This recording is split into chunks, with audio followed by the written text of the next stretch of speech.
What's up, everybody? Rob Ferretti here in downtown Atlanta, Georgia, and I have a meeting tomorrow morning, so I flew down a day earlier to potentially and hopefully play with cars. I'm going to meet up with Dave Patterson in a little bit.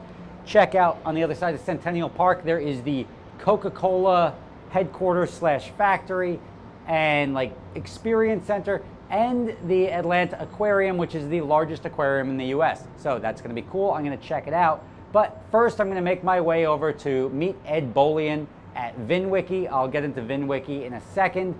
But the reason I'm making today's video is because Ed owns a car, which is a very smart car to own. He owns a LP640, which is what I had. I get a lot of people asking me, Rob, what car can I get that's going to go up in value? Like, I've got this much money to spend.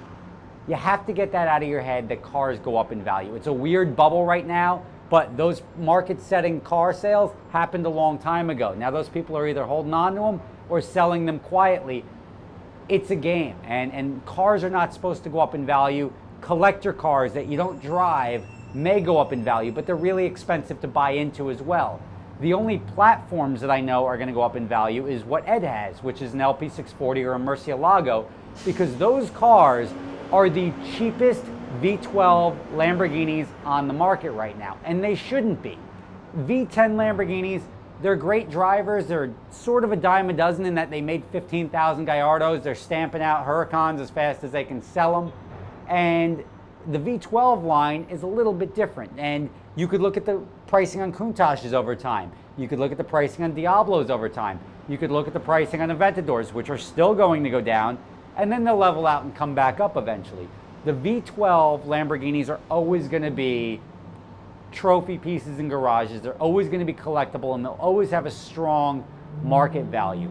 The fact that the LP640 or the Murcielago is the lowest priced of those cars that I just listed means that it is way undervalued right now, and it is going to go back up. You can get a significantly used Diablo or Countach with more miles than the equivalent LP640 or Murcielago for more money, and that makes no sense. There's no reason a Diablo should cost $200,000, $220,000, and an LP640 should be selling for $165,000.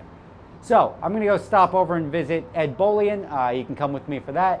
He's got the car. I don't know if it's actually at the VinWiki headquarters, but if it is, I'm gonna ask him if I could drive it. I am at VinWiki in Atlanta, Georgia with Ed Bolian, and he's gonna let me take his LP640 for a ride. All right, so I'm in the car with Ed Bolian. You're not going to see him in frame, but that's because he's still trying to hide from the cops after breaking Alex Roy's record by a lot.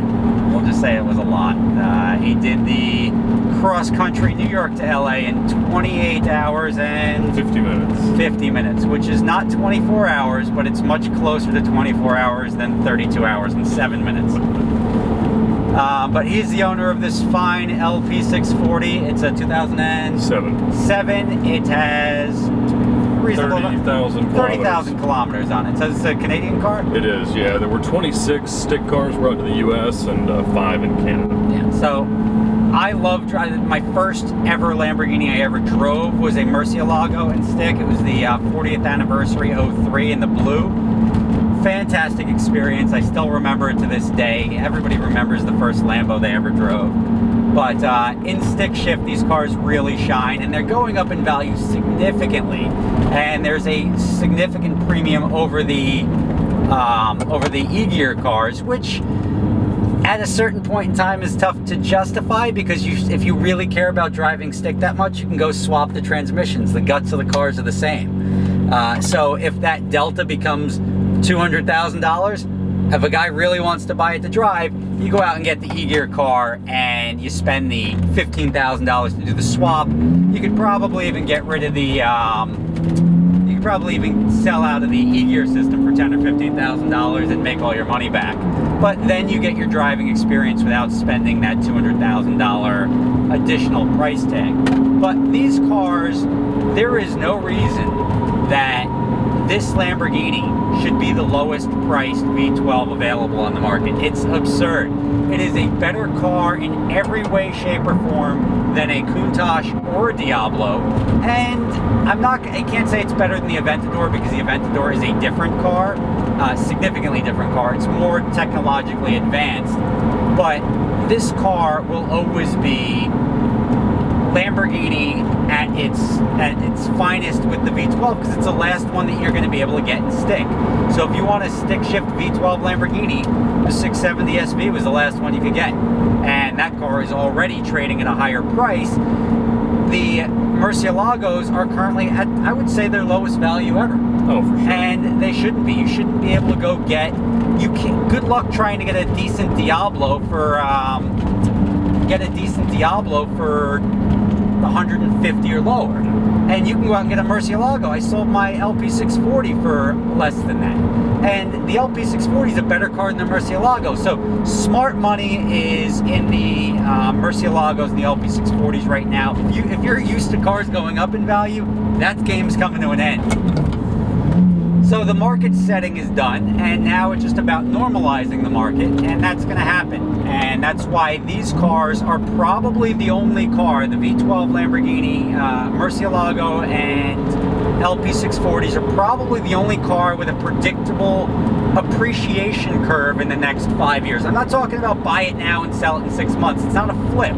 But if you want to buy a car that's going to hold its value and go up, you can see the wave on all the previous V12 Lamborghinis. This is the time to buy a Murcielago.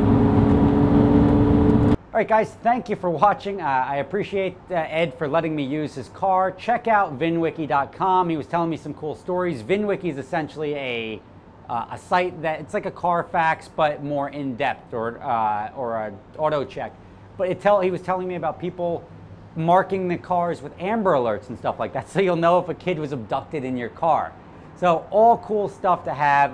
VinWiki is essentially a Wikipedia of each VIN number, and they've got, I forget if it was hundreds of thousands, if not millions of cars on there already. You can go look up your car. You can add stuff that you know about your car or other cars, but feel free to check it out. Also check out his book. I'll put a link to his book in the description. It's about him breaking the Cannonball Run record, and that's pretty cool. It's a cool feat, and I don't think that record is going to be broken for a while. I don't know if anyone's trying it, but it's a tough record to beat.